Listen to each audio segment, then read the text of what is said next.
नाविक और पंडित जी का ज्ञान। एक बार गंगा पार करने के लिए कई लोग एक नाव में बैठे। धीरे धीरे नाव सवारियों को लेकर सामने वाले किनारे की ओर बढ़ चली। एक पंडित जी भी उसमें सवार थे। पंडित जी नौका विहार करते हुए नाविक से बातें करने लगे।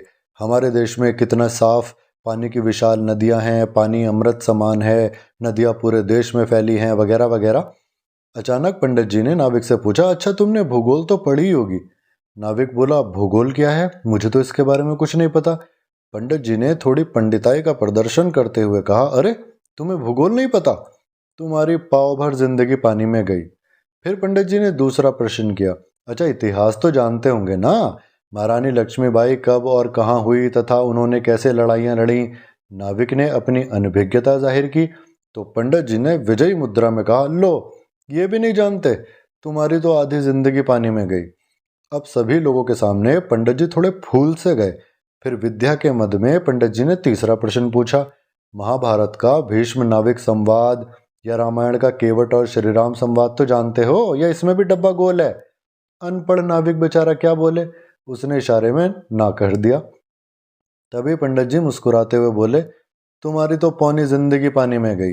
तभी अचानक गंगा में जल का प्रवाह तीव्र होने लगा। नाविक ने सभी को तूफान की चेतावनी दी और पंडित जी से पूछा, पंडित जी नौका तो तूफान में कभी भी डूब सकती है, क्या आपको तैरना आता है? पंडित जी घबराहट में बोले, मुझे कोई तैरना वैरना नहीं आता।